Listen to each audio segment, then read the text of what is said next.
Common issues with talismans. Now let's run through some of the most common observations and mistakes I see both with makers on the market, people I've met, as well as my own mistakes.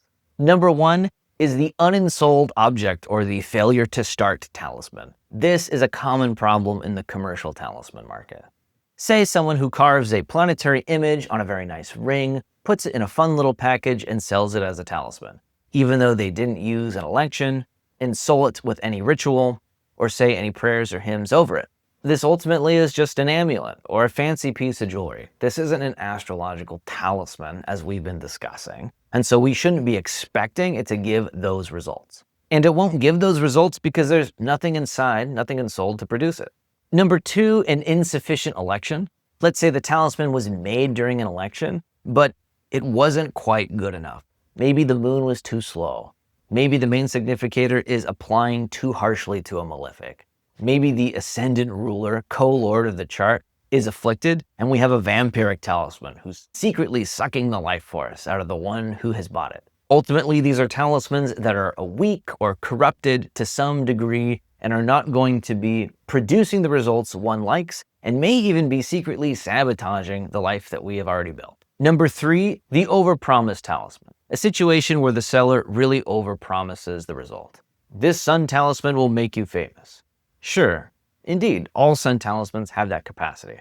But fame requires a unique set of circumstances in order to actually happen and bear fruit in someone's life.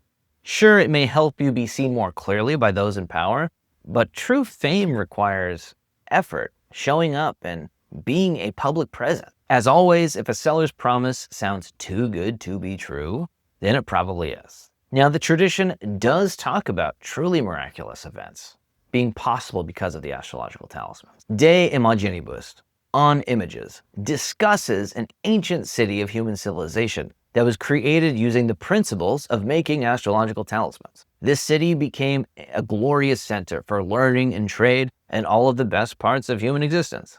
Yes, of course, it does sound a little too utopian, but if this is the upper echelon of results practitioners are trying to achieve, then at least a percentage of that should be possible.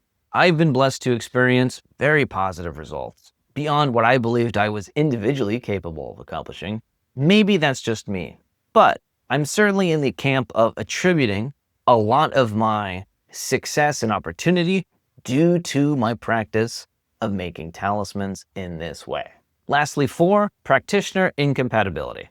This is referencing problems with the natal chart that we've already talked a bit about. A talisman that works incredibly well for one person won't necessarily work perfectly for another.